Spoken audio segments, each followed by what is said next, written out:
Algeria. Sorry. Algeria. Amar, please. Thank you, Mr. President. I would like to begin my statement by expressing my gratitude to Mr. Wennesland for his alarming briefings.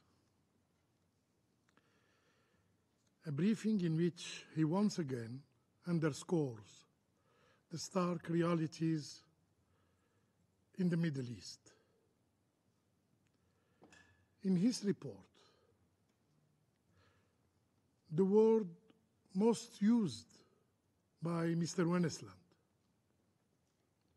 was killing, killed, kills.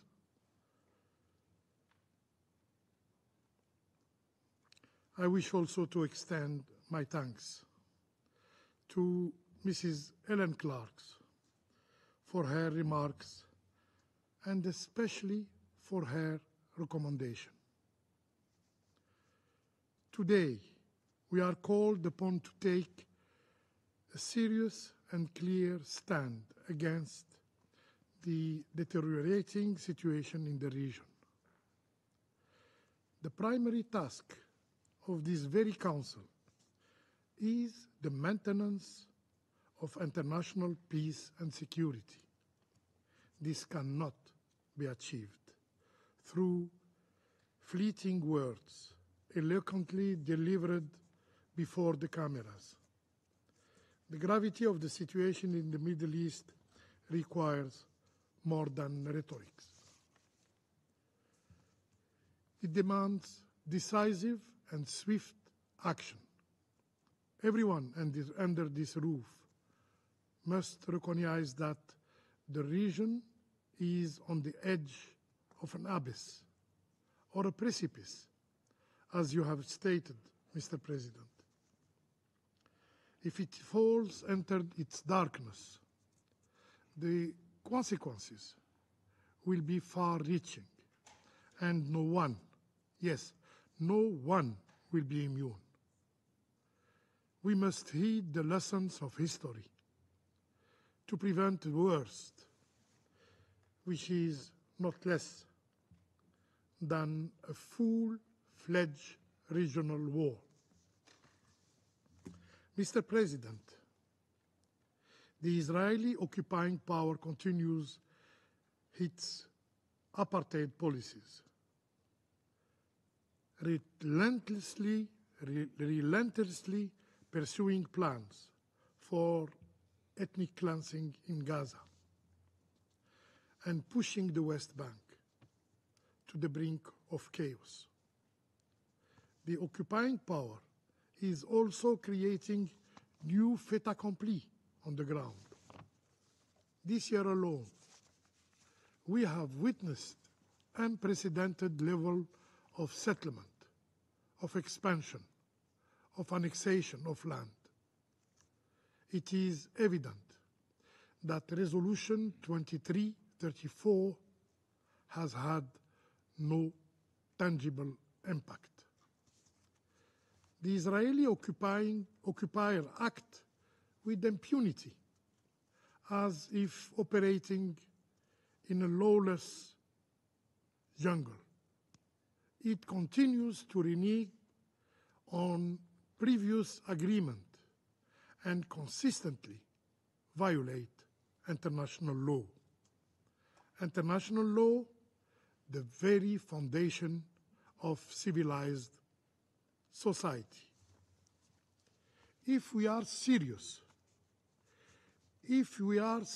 about protecting future generations from the scourge of war, as we pledged in the United Nations Charter, the solution is clear. There can be no peace in the Middle East without the establishment of an independent Palestinian state. Mr. President, the advisory opinion of the International Court of Justice, delivered on July the 19th of this year, is addressed to the General Assembly and to this Council alike. The Court stated that the precise modalities for ending Israel's unlawful presence in the occupied Palestinian Authority, in the occupied Palestinian territory, are matters for both the General Assembly and the Security Council to address. The General Assembly has already heeded this call by adopting yesterday, just yesterday, a resolution. Will this Council remain deaf to the demand of the Court? Will it continue to disregard the principle that underpin the United Nations? What will remain to the Council if it does not respond to the order of its highest judicial body? It is the inaction of this Council that encourage the Israeli occupying power to continue its brutal policies. The deteriorating situation in the occupying Palestinian territory, as highlighted by Mr. Wennesland's briefing, illustrate the terror endured by Palestinians, a terror that spares no one, not even children, and no Palestinian, regardless of gender, of age, has been spared from this violence. And yet, we see no investigation into the killing of Palestinians. However, the Israeli authorities rush to investigate the death of foreigners, but not of Palestinians. Definitely not. These double standards in the death reveals a profound disregard of Palestinian lives, a contempt rooted in the hateful racism that the world has long condemned. For us, Palestinian lives also matter. Today, the human rights principle seems to have been monopolized by one group at the expense of another. Colleagues, today we urgently need decisions backed by a robust follow-up and accountability mechanism.